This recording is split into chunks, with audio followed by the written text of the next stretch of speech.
Yeah, I think we can get started. Good morning and good afternoon, and good evening for depending on the location you are in, because we have folks from China, we have folks from Japan, and we have folks from Europe as well. So, welcome to the Prodigy webinar series. The topic today is RFFE protocol analysis and debug. To present this topic, we have Anuj here, and let me quickly run through the agenda. First, we're going to cover the RFFE protocol basics. Then there is going to be an overview about RFFE protocols. Then a couple of pain points and challenges on protocol analysis, and then how do you capture RFFE protocol, and then we're going to run through a live demo. Right? So overall, the session is going to be for 1 hour. So first 45 minutes is where 45 to 50 minutes is where the presentation is going to be, where Anuj is going to talk, and the last 10 minutes we're going to open up for questions, right? So if people, since it's a webinar, right, people who have a questions, they can go to the Q&A tab there and type in their questions, and we'll take the questions towards the end, right? So for this, speaking on the who is the panelist here, so to speak on the topic we have Anuj. So Anuj, let me quickly give a brief background about Anuj. So Anuj is an FPGA design engineer.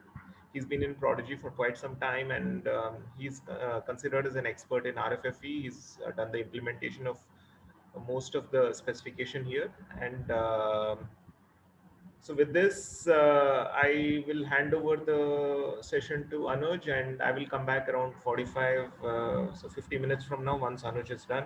So if there are any specific issues, feel free to ask. I see somebody saying sign in. Yeah, I think we have enough participants quorum to get started. So Anuj, over to you. Please get Uh, started. Uh, yeah, okay. Hello, everyone. So I will just give a brief description initially regarding RFFE protocol. I'll explain through my slides what are the different features and the basic working and the different command sequences available. And then I will be talking about the Prodigy RFFE EXPD, that is exerciser, as well as the protocol analyzer. So I'll give a demo, a live demo where we have a hardware connected to our computer, and we'll explain to you how we can work as exerciser as a master and a slave, as well as analyze the packets. So let me get started. So the agenda for today's webinar will be, initially I'll explain you the overview and how the RFFE system works and what are the major features of the RFFE in terms of bus as well as the clock or the data structure. And I'll explain briefly about what is the command structure or the frame format of the RFFE command sequences. And I'll explain to you the different features implemented in RFFE master as well as slave, and I'll just quickly go through the different command sequences. There are many, so I'll just briefly explain to you the different ones. And at the end, I'll give you a live demo of the RFFE XPD. So coming to the RFFE, as we all know, it's RF front-end control interface. So it's a two-wire minimum. That is, one is S clock and S data. We have a third pin called as VIO, that is a voltage IO. So this VIO pin is usually used as the reference voltage between the master and slave, so that every node, the master and slave, can have a common understanding what is the interface voltage or the bus voltages. So RFFE, it's usually used to connect a radio frequency ICs, like LTE, Bluetooth, or Wi-Fi, and they are connected to their related front-end modules. So in a mobile terminal, this is mainly used. And an RFFE and whatever its functions are, they are referred to as master. And the front-end modules, which are connected to the RFIC, these are referred to as slave and its functions. So RFFE, right now, we follow the specification 2.1, and initially RFFE was a solo master multi-slave configuration, but when coming to the 2.0 and 2.1 specification, it has been upgraded to a multi-master. So right now it can support 4 master and 15 slaves. I'll be talking about the different features later. As well as the bus voltage that is supported is 1.2 and 1.8 volt. So this is how primarily an RFFE system looks like. So you have the S clock as well as the S data line, which is controlled by a master called as BOM, or else a bus owner master. So you have So you can have up to 4 masters, and all of these clock and data lines are connected to your FEMs. So this is a RFIC, which is referred to as master in RFFE, and FEMs are referred to as slaves. So you can have up to 15 slaves. So coming to the major features of RFFE. So as I told, it's a multi-master, multi-slave configuration. I'll explain to you how it works, how multi-master can take over the control of the bus. Then we also have interrupt capabilities in the slaves. This is used by the slave to indicate to the master that it has an urgent transfer of data. And we also have optional trigger and trigger controls, which has been again upgraded in the newer specification. So trigger is majorly used to synchronize multiple slaves with the same data. So you can have one set of data to be written to multiple slaves. So you also have MID and USID. So MID refers to the master ID. So we have 4 masters. So that will be 0, 1, 2, 3. And USID goes from 0 to 15. But usually the 0 ID is actually used as a broadcast ID. So instead of 16, we have 15 slaves. And also one more feature is the parity bit. So all the command frames, address frames, and the data frames has a parity bit to indicate if there is an error occurred, and this follows odd parity. So the total number of bits, including the parity bit, should be odd. And coming to the speed classification, there are 2 different frequencies supported. That is a standard frequency as well as the extended frequency. So this is the optional features for the slaves. It can either support one of them. So standard frequency ranges from 32 kilohertz to 26, and in the extended mode, 26 megahertz to 52. So extended mode, slaves have different options where they can support it or use a synchronous read or else the HSDR mode, which I'll be talking later. So coming to the sequence of the RFFE, so the bit ordering is usually MSB, and the RFFE sequence includes 3 things. One is SSC, that is called as the sequence start condition. Then you have the frame, that is a command frame and 1 or more address or data frames, and you have the bus path cycle. So I'll be just briefly telling you what these are. And lastly, as I've already told, it's a odd parity bit. So coming to the first part of the sequence, sequence start condition. So SSC denotes the start of sequence. Every sequence in RFFE is started by SSC, and it is given by the master or the BOM in specific. So SSC is identified by the S data going high as well as low, while the clock line is low. So this denotes SSC sequence, and there are some timing specific parameters like how the SSC should be. And after the SSC, your normal command sequence starts. So in frames, there are 3 different types. We have the command frames, the data and address frames, and the no response frames. So the command frame consists of 13 bits, where the first 4 bits are used for either slave address, as I told, the USID, or else then you have the command bits. So this command bits denotes the different command sequences. You have write, read, master, read, write. I'll be explaining in later. At the end, you have a parity bit. So total it becomes 13 bits. So the total 13 bits, including the parity bit, has to be odd parity followed. So the data and address frames are 8 bits long. So you have 8 bits of data or address as well as 1 parity bit. And no response frames are usually used by the slaves or to denote an error, where all the bits of the data are 0, which are pulled down. So we have RFFE follows a pull down resistor value, and we all including the parity bit. So if all the parity bits, including the command bits, are 0, it is called as a no response frame. And the last part is the bus path cycle. So bus path cycle is usually used to make sure that the data line is present in a known state. So RFFE is in idle condition, it should be pulled low. So in bus path cycle, at the end of the sequence, this is, if you think, at the end of a previous RFFE sequence. So when the clock line is done, the data is pulled low and then released so that the next sequence can be started. So this is just to know that the data line is in a known condition.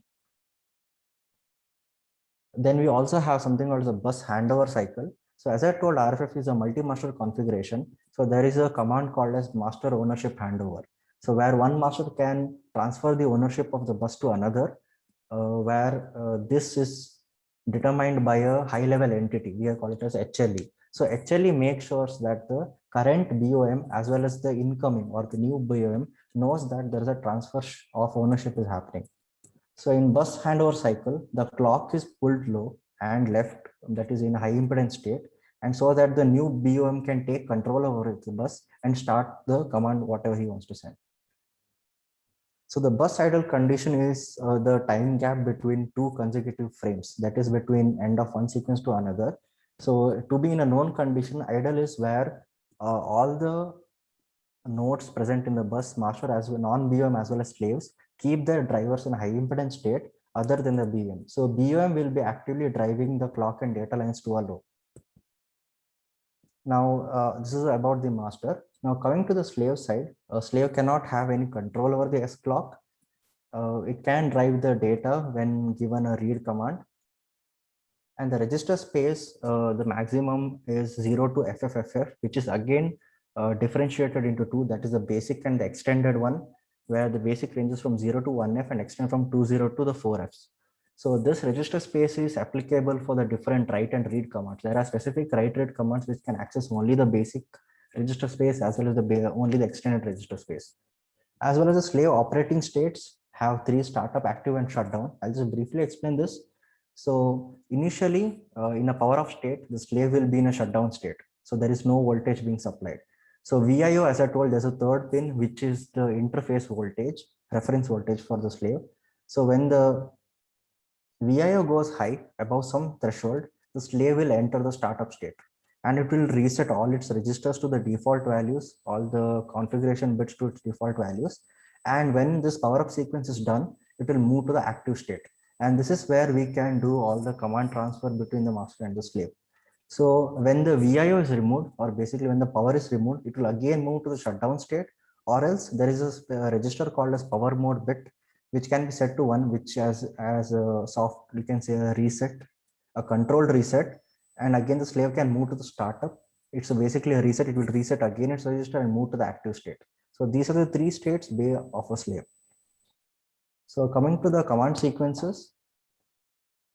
So these are the command sequences that are currently supported in the version 2.1, which we are following right now. So as I told, there are different write and reads, which has different command values. So these are your command values, the 12-bit command values. And you have things like extend register write, master read, master write. So these commands I'll be explaining to you while giving the demo as well. So you have this write read happening between master to master as well as master to slave. We also have this master ownership handover that I was talking about, which is used to transfer ownership between one master to another. You have the interrupt sequences for the slaves. You have the read write. This is differentiated between the what register space it is trying to access. So register write, register read, these 2 commands can only access the basic register space. When the extended commands are used, it can access the entire basic as well as the extended register space. Then the register 0 write is a command which is used to access only the register 0th location.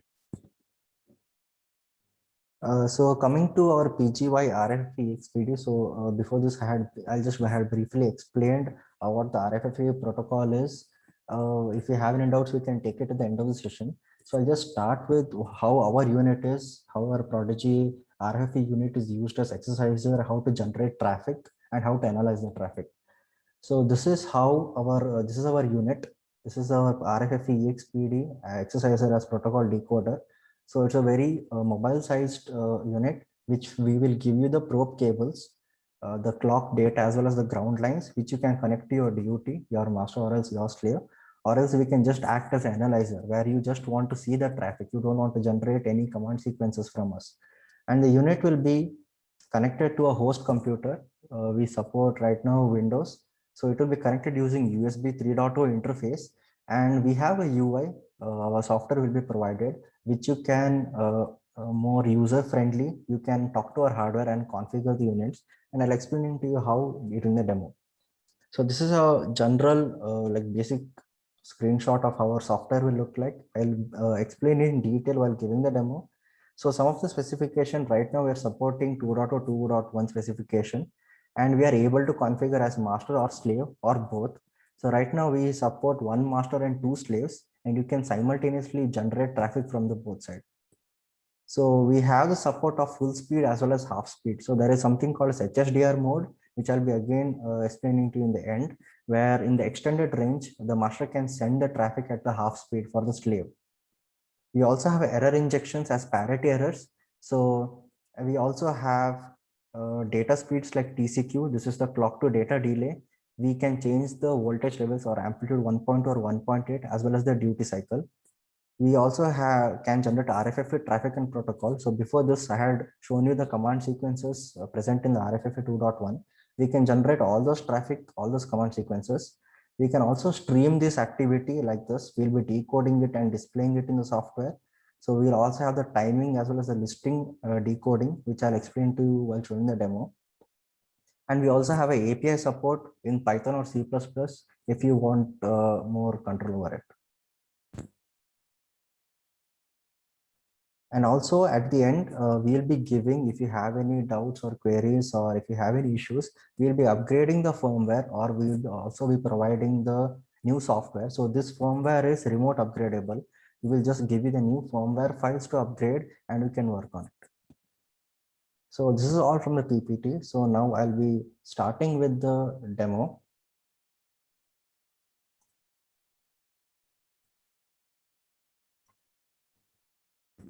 So I hope everyone can see my software screen.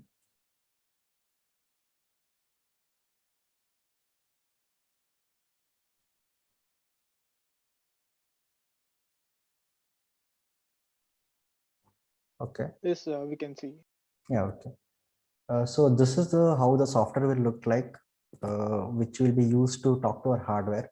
So just briefly explaining what my setup is. So I have a PGY EXPD unit connected to my computer using 3.2 interface. So this is a live demo, not any offline capture. So initially you need to establish connection. As I told, it's USB 3.2 interface. So this is just sending the hardware saying that, are you ready to connect to the software? So we'll get a pop-up saying that connection has been established successfully. So just briefly explaining to the other parameters or other options you have in the unit. So now as connection has been established, now you need to configure our unit. So either accessor or else slave. So you have three voltage levels. So in RFFE, we have a support of 1.8 volt as 1.2 volt. So fixed voltages. But to be more configurable to the user, we have also given a third option of variable. So in variable, you can change the bus voltage from 1 volt to 3.3 volt in the steps of 100 millivolt. But the only drawback is in the variable voltage, since we have given the voltage configuration option, the frequency will be limited to 12 megahertz. So you cannot go the entire 52 megahertz. But in 1.8 and 1.2, we support the entire 52 megahertz in full speed and half speed mode. So next, I'll be configuring my unit as master. So I'll just explain to you what are these parameters are. So node type is master and interface internal or external. So internal refers to you are adding a master internal to our Prodigy unit. And external means you are connecting your master to the bus. So termination is, this is a pull down resistor configurable option. So if you don't want a pull down resistor on the bus, you can disable it. So I'll keep it on for now. And master mode, again, solo or multiple. So if you want solo, there's only one master on the bus, you can choose this option, or else you can just use multiple and change the bus ownership. So I'll use the solo method. I have only one master to add, and voltage I'll be using variable. So master has been added. Next, I'll be adding the slave. So again, it's an internal termination. I want to keep it on. So USID I can give from up to 15. So I'll be giving a USID of 5. So group ID is again where multiple slaves can be assigned a single group ID, so that when you write the data, it will go to all the slave IDs.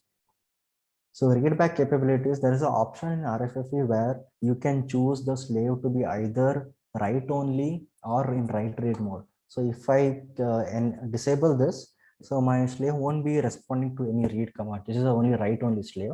So I'll be using capable, and again interrupt capability. If you don't want to support, it can disable it. And address spaces, again you can choose. I'll keep the maximum one, and rest of the things you can fill it based on your preference, and I'll add this. So now I have added one master and one slave. You can view this in the bus diagram. So one master with the node ID 0 and MID 0, and RFFE slave with USID 5. You can save this network directly and load it. So you every time you need not enter this master configuration parameters. If you know what are the node details, you can just do it once and save it. And the next time when you're trying to access the hardware, you can just load this network. You don't have to configure it each time. So the configuration is complete. Still, we are not capturing any data from the lines. So once you have connected the probes to your bus, you can start the analyzer. So this is signals that the analysis has been started. So now we'll be sampling the clock and data lines actively at 4 nanosecond resolution. So we'll be trying to find the SSE, which denotes the start of the command sequence, and we'll be decoding the command from that. So the analyzer has started. Now next to send the commands, we have an option of script as well as the UI. So the script is a very simple one where it is a simple English where you can type it even in Notepad and just copy and paste it. We also give you the preloaded scripts which you can modify and save again. So coming to the scripts, we have two types, that is a sys script and the bus script. So the script, here it's showing at sys command. So the sys command is meant to change the system parameters. So you can change the frequency from 32 kilohertz to 52 megahertz. So this is master side. So you can change the bus voltage 1.2, 1.8 or any other. You can set the TCO. So TCO refers to clock to queue delay. We have a resolution of 4 nanosecond. We have a duty cycle option of 3. We can set the duty cycle of the clock to 25%, 50% as well as 75%. We can also set TIMG. So TIMG refers to your inter-message gap. So you have consecutive write-read commands and you want some delay between those two commands, you can set this. So I have set it at 10 megahertz. So this is in terms of kilohertz. So when I say 10,000 kilohertz, it's 10 megahertz. I have set it at 1.8 voltage with TCO 0, duty cycle 50. And TAM just 12 microsecond. So I'll run the script. So the master has been configured with these system parameters. So next comes the bus commands. So again, I can just reload the scripts. You can change the scripts and save it again. So a bus command, I can just show you a sample example. So it will be triggered using colon. So it will give you the option. You can click it using space bar and we'll give you all, you need not type the entire script. We'll give these options. So you can just type using spacebar and so I have typed the write command to slave 5 with the register address 11 and a data I'm writing 1F, and then I'm reading from the same register address with data count 1 with SSDR as false. So it will be immediately sent with the in millisecond the latency is. So this is how the decode result will show. I can show you all the commands. I have preloaded the scripts. So just to briefly explain to you how the decoding and the plot view options are. So the decoded result, it will be shown with the number of packets, the timestamp. So this is called as relative timestamp when we had captured with the 4 nanosecond resolution we have. The slave ID, the slave which it was written, slave or else master ID, the command, what was the command that was sent. You also calculate the frequencies. We have the byte count if it is applicable to that command, the register which was accessed, as well as the data. So if we have multiple data, we will show the 3 data bytes of 10, 20, 30 was written and any error. So an error shows if there is any parity error or any glitches or any noise or the incomplete command frames. So these are the basic commands that I have sent in the decode result. So coming to the plot view, we start the decoding from the SSC. We have a digital representation of what the command frame is with the timestamp. So you can zoom in, zoom out. You can also calculate those TCOs. If there is any delay here, you can see that clock and data are aligned.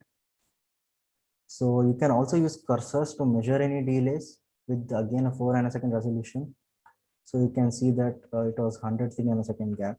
So you also have the bit representation where each clock cycle, what was the bit for that value. So the sampling edge is negative edge. So at the negative edge, what was the value of the data line? You can also take the screen captures and then you can generate the report. So I can send multiple commands. So here I have around almost 100 commands and still it will be able to send it within. So there is no restriction to how much data can be captured or how long you can capture. So you can see here that this is a trace file. We call this trace file. So all of this decoded result will be stored in your hard disk or your default installation folder. So as long as you have space in your hard disk, this trace file can keep on capturing it. Even for hours, we have captured for 3-4 hours. We have captures which are about 10,000 commands. So it will work very fine with that. So next, coming after this, I will explain to you some of the system parameters. So as I told that there is a TIMG option. So here I'll be writing to a slave and I'll be inserting a gap between the two commands of 12 milliseconds. So TIMG can be given in terms of microsecond, millisecond, as well as seconds. And you can read the data. So I can just clear the screen and I'll just run this. So you have a write command and you don't need to measure using the cursor. You can see that there is a 12 millisecond gap between a write and a read command. You can also use your mouse cursor to verify it. You can see the gap. Also, TCO can be given in terms of 4 nanoseconds. So this is in terms of commands. So we support, we give this preloaded scripts. You can just change the scripts. If you want, I can insert error as I was talking about the error insertion. So we have address parity error insertion. So I have a write command with 6 bytes of data being written and I'll be inserting address parity. So here it is address, it should be F1. So actually it's the odd parity. So the parity bit should have been 0, but we have inserted a 1. So it has become even parity now. And it will also be shown in the decoded result. So we also can insert command parity as well as the data parity.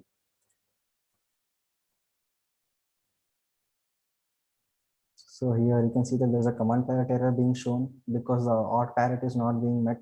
Again, a data parity is being shown. Again, the data has been misplaced. Also on the slave side, we can insert data parity during the read command. So slave will only write to the data line when read access being given. So I have enabled the data parity. So when I give a read command, okay, so here it's shown as a data parity error. So you can see that I have actually used the HSDR mode. So initially the master will write using the full speed and then it will give the busbar cycle and this is the HSDR mode. So if it is 10 megahertz, this is running at 5 megahertz. So this is the parity bit. So it is 1F means there are 5 ones. So this should have been again 0, but it is driven as 1. So you can again disable this.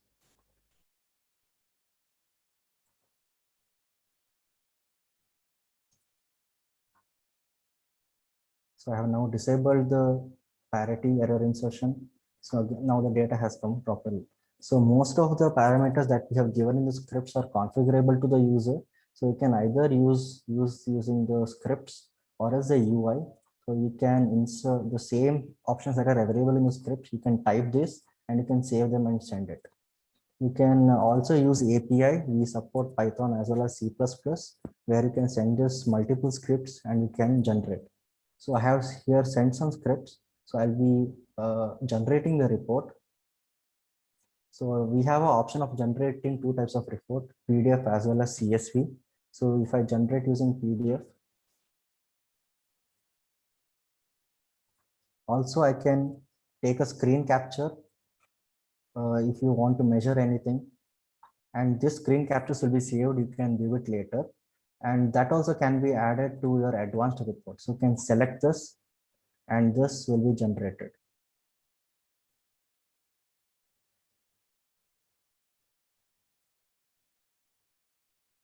Okay, so before I show you the report, I'll just briefly explain one more feature that is available, that is trigger. So in trigger, what happens is we have consecutive like hundreds of commands flowing and you want to see one particular event happening where that trigger has happened. So we have an option of simple trigger as well as advanced trigger. So in simple trigger, we can set these parameters. We can trigger on particular command. So if I take example of extended register write, I can set these parameters, slave IDs, and I can just set the trigger. So once the trigger is set, our analyzer, we are actually trying to find this particular trigger where it has been set. So the capture has started. So I had my all commands. So there are multiple, so register, write, read, extend register, write, read. So I want the trigger to happen in this command. So here you can see that a trigger has occurred and all the timestamp calculation will happen based on this.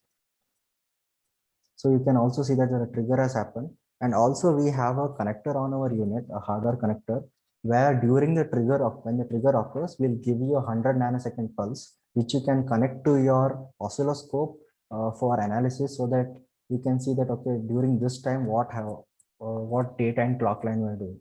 So you can also have control. You can set this data bits and register address as well in the trigger. So if you have multiple extend register, right, and you want to see at what particular register address location the trigger happened, you can set that also. So in the advanced trigger, you can have multiple levels being set. So in simple trigger, you can set only on one command. So in the advanced trigger, you can select multiple, like extend register, read, write. So if you have back-to-back commands and you want to see write being triggered only after the extend register read, you can do that.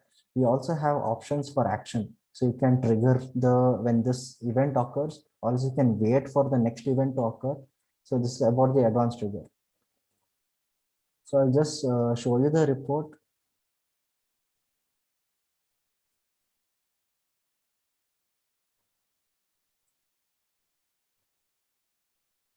Okay.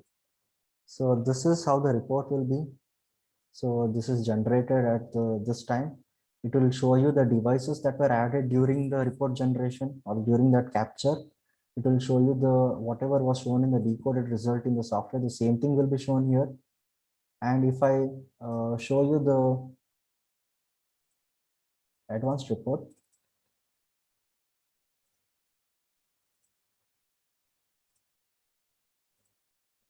so you have, this is the advanced report. So it will be similar to your simple report with the device list and protocol list, but you can also add the capture. This was the capture I had saved before. So you can do this capture and save it in your report. And okay. And also, as I told, the trace file. So trace file is all saved in your hard disk in your default installation directory, and will be given it in a CD. So you can install this software in multiple systems. There's no restrictions. And also you can do an offline capture. So this trace file is being saved in this location, and which you can access later offline. You don't need to have a hardware connection to the software every time you want to do any offline capture. So I can just preload this software wherever you have saved, and you can just do the analysis offline. You don't need to have a hardware. So you can install this in multiple systems and do your analysis on the command sequences. So that is all from my side regarding the product, as well as the brief description about our PGY RFF exerciser unit. So I think we can start with the Q&A session. If you have any doubts regarding the protocol or with related to our hardware or the software, how to use.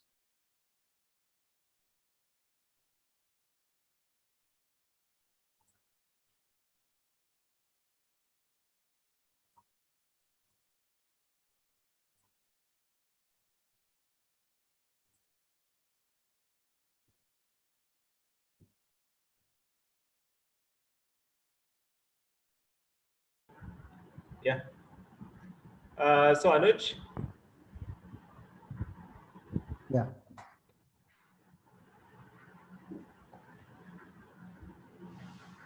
Yeah. So do you have any more slides or you're done? I'm done. I think we can take up with the Q&A session. Yeah, so I'll open up for questions. So I think there's the first question. How will you analyze the post reports generated? Post reports generated. Reports can be generated either in PDF as well as CSV mode. So you can do that, or else you can, the offline trace file that you have present, you can offline load it in our software and you can do that analysis. Okay. Yeah, so there are some more questions here. So what kind of error injections does this device support? So we have parity error injection, as I had mentioned.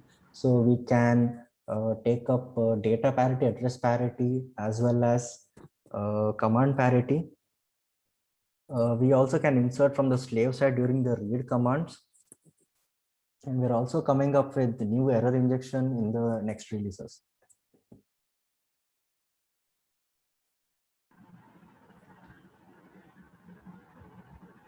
So people who have questions can go to the Q&A tab and start typing. So what's the maximum frequency and register space allowed in this device? So we support the entire frequency range up to 52 megahertz. On the slave side, we have a limitation of half speed mode only in the extended range, because the slave has an option of either to support the full speed or the half speed. So we'll be supporting that. And the register space, we support the entire up to FFFF.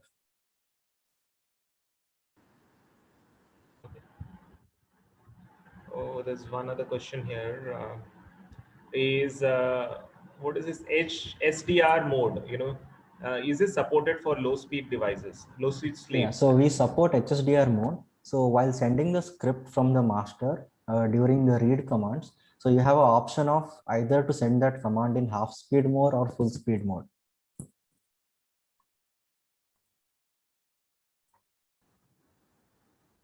There's another question here from Divya. Yeah. So generally, an RFFE is connected to a system through wired, as there is already SPI, I2C UART protocols are there.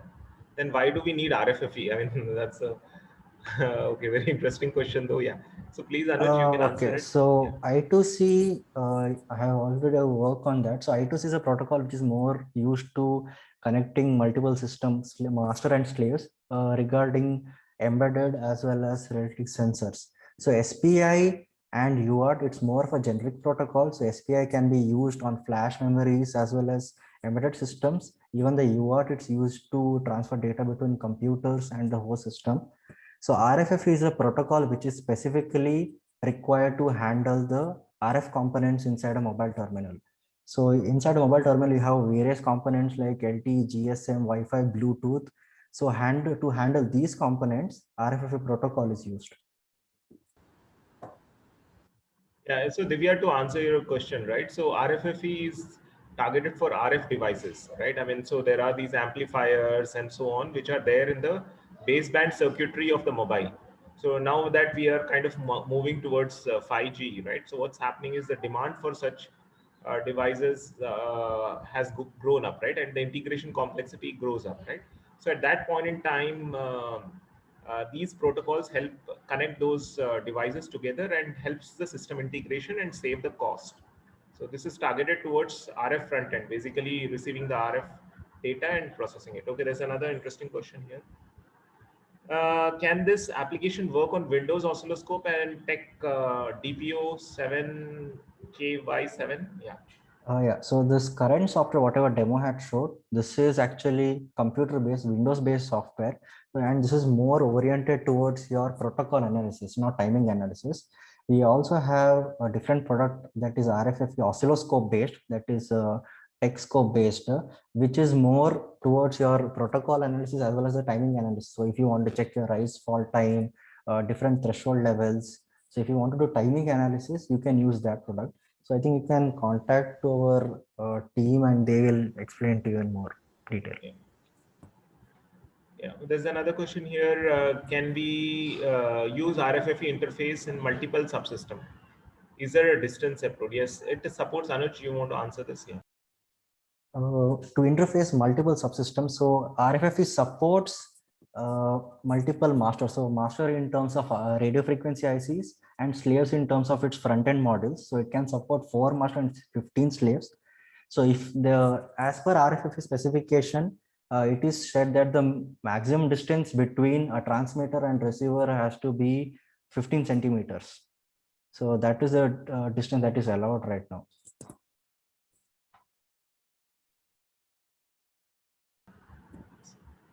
Okay, so yeah, I think there's lots of interesting questions. Any more questions which are being asked? So what you can do is there the contact slide here?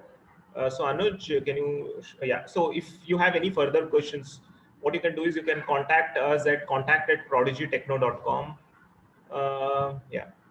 So, and we would be more than happy to answer your questions. And second thing is, if you have any specific interest on any of the protocol analyzers, we'll be more than happy to have one-on-one sessions with the respective engineers. So feel free to request a demo or one-on-one sessions with us, and we'll be happy to schedule it. All right. So so this as I think. So if any one of you is working on the 5G space, or anybody is working on the mobile subsystem, right? This is one of the very interesting protocol for you to know. Anyways, I think I'm happy that the session got much earlier ahead of time. So, okay, there's one more question here. I think I'll call it the last question here. Is this protocol can be configured on our RAN side or UAE side? I'm new to RFFE, so he's asking. I don't know what RAN side and UAE side means though, but I don't know. Anuj, you want to take it? Even I'm not sure what it means, but I think you can mail to us directly with your queries, and I think we'll reply to it immediately. So Krishna, yeah, so basically if you're working on, as I said, if you're working on a mobile chipset, especially not the application processor, but the antennas and the receivers and the transmitters and so on, right? You would be definitely be somehow associated with RFFE, right? So yeah, that's where the most of the work is. So what you can do is you can write your specific questions to contact@prodigytechno.com, and we would be happy to answer it to you. And as this session is recorded completely, right? So the recorded session will be actually emailed to all of you, and you will be receiving that session as well. Okay, there's another. Okay. Okay, so thanks Anuj for the wonderful and clear presentation, and thanks everyone for joining, taking your time out, and listening through the presentation and understanding about Prodigy and some of the products offering. Thanks for your time. With this, I'm going to wrap up the session, and thanks everyone for joining. Take care. Bye. Yeah, bye everyone.